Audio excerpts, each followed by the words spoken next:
Welcome everybody to the Let's Talk HR show with myself, Jack Nolan, and my special guest today, George Panteli. He's a HR professional and he's one of the main men when it comes to HR. So we're going to be talking all things HR related. And George, I'm going to jump straight to the deep end now with you, pal. What does HR mean to you? What does HR mean to me? Well, that's a good question. I guess HR for me is the fine line between people and process. It's the drive of any business, and I guess ensuring that you're the conscience or the soul for the people that are doing the day job in whatever line of work that is.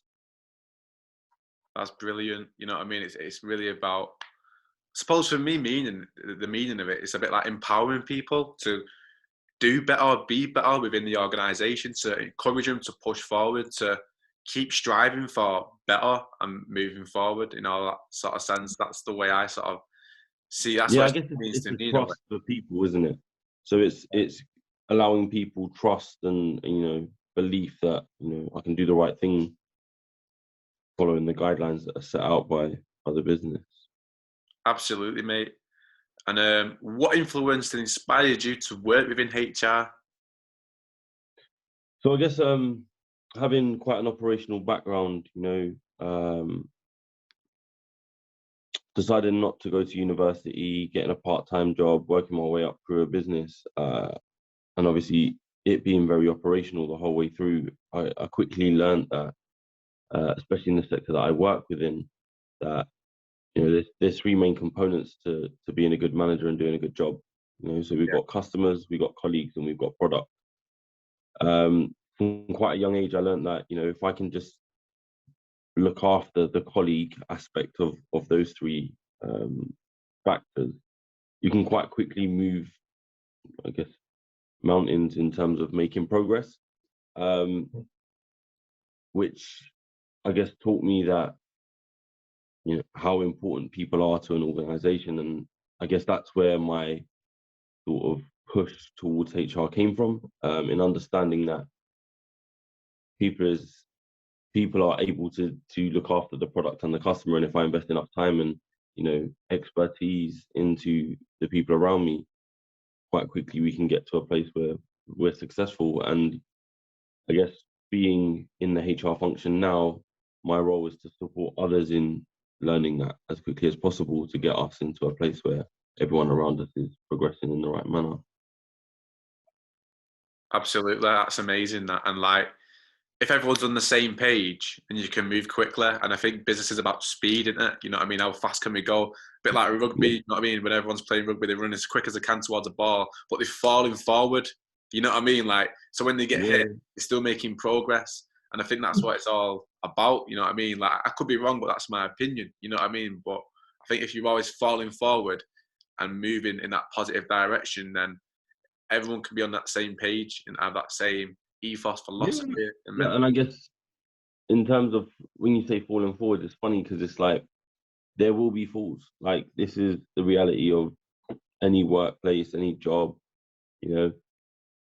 You say falling forward, but it's also funny, like, it doesn't matter if you land on your back, in your face, as long as you've got the energy to get up and keep going. Yeah, that's what will make you successful. Yeah, absolutely. It's like what Les Brown says. I'm not sure if you're aware of Les Brown, the motivational speaker. Yeah. If you fall on your back, if you look up, you can get up. And that's exactly right. You know what I mean? It's the same message that should run through all businesses to make sure that everyone can just keep being that motivated to move forward. Because when you get kicked in the teeth, and it might be like an argument with your boss, an argument with a manager, an argument with a colleague, a disagreement, it can set you back sometimes if you're not mentally prepared for the same goal that you're going after. Yeah, I guess, look, everyone is going to have challenges in life. And, understanding that and understanding what people have been through is a great tool in ensuring, the communication between the next thing that's about to come out your mouth and the emotive behavior of how that person is going to react is important. So I think we all got challenges, and, some people do better at turning them off when they walk in the door at work than others. But neither's right nor wrong. I wear my heart on my sleeve. So if I've had a bad day, but it's how do I control my emotion or my anger for whatever it may be, and it might not even be related to work, but to ensure that I keep the smile on my face, which doesn't happen often because I'm not a smiley person, but I may not smile, but my behavior is of a positive nature, if that makes sense. So it's just, how do you keep yourself in that positive place and not allow external factors to sort of influence your day or your behavior? Yeah, definitely, mate. Like it's sharing that vulnerability. You know what I mean? Vulnerability, there's strength there. You know what I mean? And like I said, you work and live and are the person who you are because you wear your heart on your sleeve. You know what I mean? And that's a massive thing, and it's a massive power. And that should encourage other people. You've probably seen it yourself when you've walked in and you said, I've had a bad day, I had an argument with the missus, the kids didn't sleep last night, or whatever circumstances you may have for yourself, and you share that with other people. It makes everyone realize that, we all are human. At the end of the day, we all Yeah. got our own stuff. You know what I mean? Whether that be mental health challenges, whether that be learning difficulties, whether that be circumstances or adversities, we've all got SHIT in it. You know what I mean? Yeah, So yeah, most definitely. if And I we guess that's the hard part. So it's how do you allow people the confidence to understand that it's okay not to be okay? yeah, absolutely. And through your leadership, what you're demonstrating through saying, I've had these bad days, I've had challenges, it definitely makes it more normal, I believe, you know what I mean, within that working environment, because it's gotta be done. You know what I mean? And Yeah, I of take course. me off to you for that, George. You know what I mean? Because not a lot of people do that. You know what I mean? And I'm not sure if you see me on socials like LinkedIn, where I've been sharing my own personal journey of being sectioned and stuff like that. I think there's great power in that. You know what I mean? Because Yeah. people need to know, like you said, it's okay not to be okay. I think, you know, being a man that grew up in, you know, tough side of London, you know, you you don't spend much time focusing on, am I okay? Yeah, Um, it wasn't till I was probably 24, 25 that I really took some time out to start to understand myself, what makes me tick, start to give myself a bit of a daily routine that allows me to, I guess, control all the other external factors that are happening in my life. Um, and it wasn't until um, probably 25 that I realized actually, you know, I'm so focused on the output of what it is I'm trying to deliver, um, that I don't think about the input of everyone. So that's myself included. And when you make that switch and start to focus on the input more so than the output will always come. It's natural. It's one of them things. yeah, Otherwise, there would be no successful business. Um, will there be adversities? Will there be challenges? And will there be times where we don't deliver? Yes. However, the more you focus on the input and how you input, the more likely you are to hit them goals and get into a positive place where everything's being delivered, because everyone around you will have the same goals, attributes, they'll have, and in that, I don't mean that we're all the same. However, you will have different skill sets that you can bring, but one thing that you are all clear on is the end goal, and I guess the behaviors around how we're going to get to that end goal. yeah, definitely, mate. Like I couldn't agree with you more. It's very, very powerful and thought provoking stuff. You know what I mean? Very something that I don't feel is spoken about much. You know what I mean? Like we need to create these conversations more. I think, you know what I mean, especially on socials and stuff like that, about the things you've just Yeah, mentioned. Then you know what I mean. So I think it's good that we are doing this little interview today. So I'm going to share it, on LinkedIn later. People will be able to, they're hearing me now and they're listening. You know what I mean? But they'll be able to get something from what you've just said, and it's a really powerful, powerful thought, provoking stuff. What makes you think and question things, you know what I mean? So thank I you for think in a sharing. world where time doesn't stop, we need to. You know, business is 24/7. Not all businesses, but most businesses nowadays are 24/7. Yeah, Um, if you don't stop to look at the people and the structure around what it is you're doing, you won't see the cracks in the bridge. You won't see the cracks in the people. And then before you'll know it, you're trying to run at 100 miles an hour, and half of your wheels have fallen off. Absolutely, mate. It's that So sort. it's really important to take that time to, you know, look, start, think, what's next. You know, find I'm 1 week ahead of meeting my target, but everyone in my team looks like they're gonna fall over and pass out.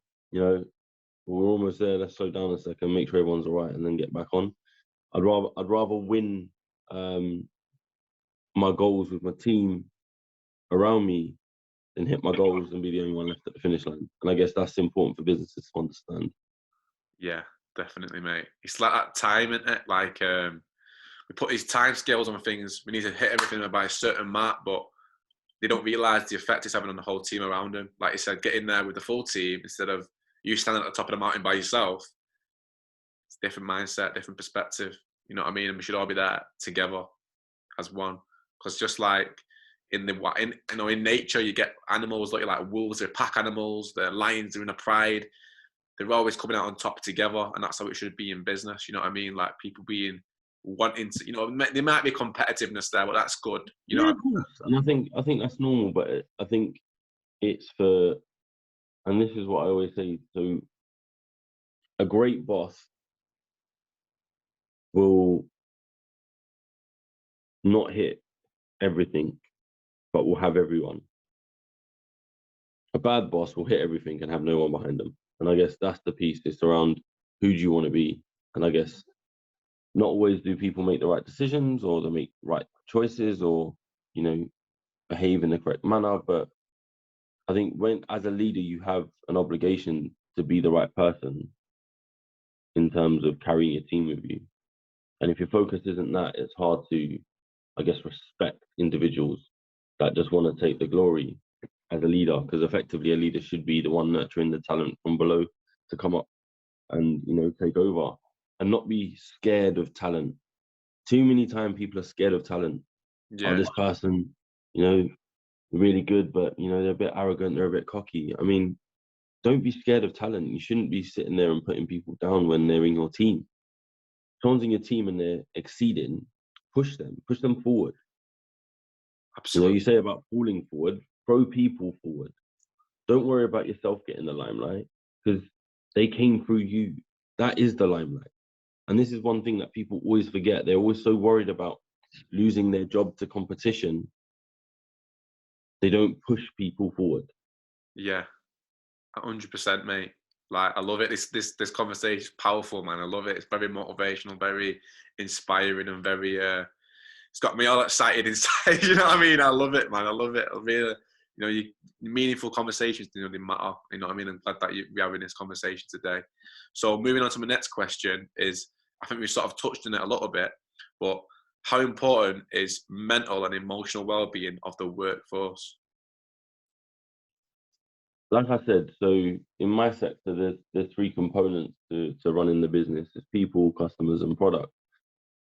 You know, I always say that you manage people, and by people I mean your colleagues, to the best you can, giving them the most you can within the confines of the business which they outline.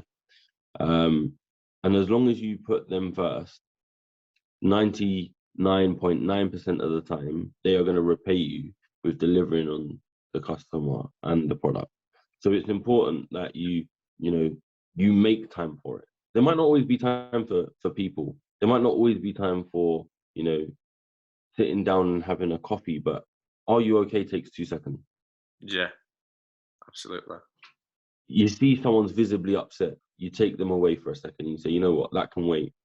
How you doing? What's wrong? And it's, you know, there's so much going on in the world right now and in people's personal lives that, you know, I think COVID has shown everyone, you know, you don't need probably 80% of the material things that you have in your life. You don't need to go out every weekend. You don't need to go to the bougie restaurant down the road. You don't need to get them brand new shoes that you rock up to work in because actually you have to work from home now.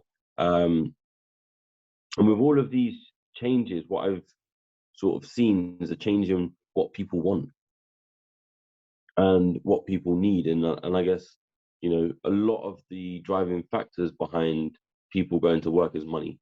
Fact. You know, Yeah. your salary is what makes you wake up in the morning. But I think now people are starting to look and go, actually, I don't need that expensive car that I've got sitting outside. I don't need to go to that bougie restaurant. I don't need to do this. I don't need to do that. So now I don't need as much money as I was getting before. And actually, what I want is to spend time with the people I care about. I Yeah. want to be around an environment that makes me happy. You know, I want to feel stretched. I want to feel valued. And all of these things that probably before weren't the most important thing to someone's day are now starting to change and become more important than money. Yeah. And when people's feelings are more important than money, as someone in charge, you got to respect that. You got to realize it, because before, you know, oh, I'll treat you to lunch would have been a nice gesture. But now a nice gesture is, you know what, knock off half an hour early today and get home and see the wife, or get home and see the kids. You know, be there when the kids are going to bed today. And that is going to weigh in tenfold on you going, oh, let me buy you a bottle, let me get you a drink, let me take you out, let's go out after work. And I think with that, we've got to understand it, we've got to see it, and we've also got to see what changes that's going to create. Absolutely, mate. Because I know a lot of people that were in very senior positions and high paying jobs that have effectively said, you know what, I don't want to do this anymore. I'm going to go and do something different. I'm going to go travel.